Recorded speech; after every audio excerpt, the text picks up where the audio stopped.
Wednesday, October 20th. Interesting conversation for today. What I'm really going to dive into is something a little deeper than I usually do. Kind of a lot of the stuff I talk about is more on the surface. This was something I listened to on the Huberman Lab with Jordan Peterson. Actually, Jordan Peterson was interviewing Andrew Huberman. Two great minds, I feel, of our modern day. If you're not listening to either one of them, I recommend doing so. A lot of content out there on YouTube, and I'm actually not even through. I'm about halfway through the chat that I had, but one thing stuck out in my mind that I felt like I just had to talk about today because it relates to me and my addiction, and I think it relates to other people and issues with food and issues with how they reward themselves, right? So some very interesting studies have come out, but they did with animals and then with humans. And the one with the humans was very fascinating. Looking at a big cohort of people, and people were able to stimulate their particular parts of their brain, and the part that they kept on going back to was like the dopamine center, which was like the indula or something. I'm like forgetting even the specific words. Point being is, and I'm not really too worried about diving into all of those the vocabulary and all of these very medical neuroscientific terms. But the point was that our dopamine centers, it's not actually the reward that spikes our feeling of reward and that overall feeling of good, and it's actually the anticipation has the higher spike.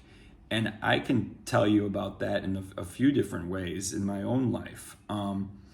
Thinking about alcohol, especially in my younger days, the dopamine spike I got wasn't when I first put the beer in me. This is before I was 21, even before I was 18. It was like, ooh, how do I get it? Like, ooh, it's so, I'm 15, I'm 16. Like, that to me was that anticipation, especially once I knew what was coming. I don't know. I feel because I'm an alcoholic, that spike was much bigger than for the normal average person.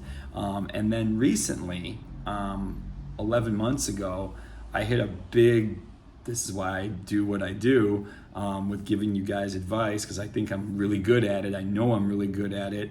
I hit a big DraftKings tournament tie for a win, right? And had a nice little windfall there.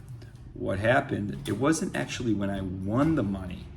It was when I realized like I was super close and I just needed one more thing to happen from one other player. And that's when it flew up. That's when I had this like unbelievable rush of adrenaline and dopamine that like swept over my body. And I know that's what happens with drug addicts. It was really, really interesting to hear about that. Now, take it down to the bigger picture with you normal people who aren't addicts. But I do think that sugar and other cravings for food create the same kind of thing in people's minds. It's not necessarily, that creme brulee or that great steak or whatever it is that you're craving. It's mostly sugar for people, right, who have problems with food and food addiction. But it's that anticipation. It's that point, like when you sit down and you even order at a restaurant or whatever, that's when it's like, ooh, it's coming. That's the spike that people are getting, right? And that's where we have to, as intelligent, knowledgeable people, through some help of health coaches, perhaps, and I'm going to recommend that for people who want to find ways to improve their overall health, what I can talk people through is recognizing those feelings of reward that are coming, because it's all happening inside your mind. It's all on a chemical level, right? Very fascinating on a chemical, even hormonal level, but in those parts of the brain, and that's what we have to intercept with our free frontal cortex, right? Which is our thinking. That's the part of our brain that separates us like from the rest of the world, and the rest of the mammalian world and animal world is our free frontal cortex. We can think through these things and say, you know what? That's not the reward I need for myself right now. Let me keep on building to a bigger reward and do the hard work. And it's not necessarily about sacrifice. I'm going to go to one of the things that I talk about, which is crowding out.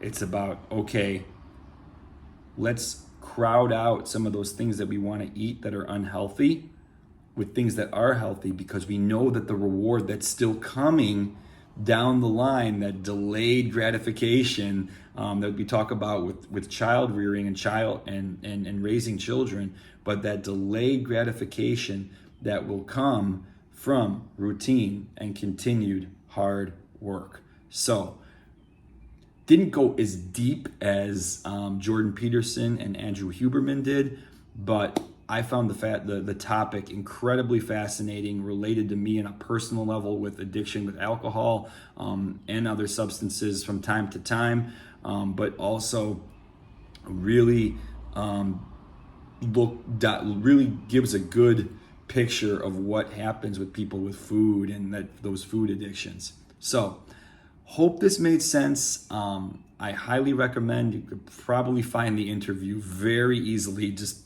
Google Jordan Peterson or Google or on YouTube search Jordan Peterson and Andrew Huberman. Really awesome interview. I'm probably going to end up finishing it today. Have a great hump day Wednesday. A little longer than 5 minutes, about 50% more. Hadn't heard the plane yet, but I think we got a good chat. And look for my Thursday night football pick tomorrow. And yeah,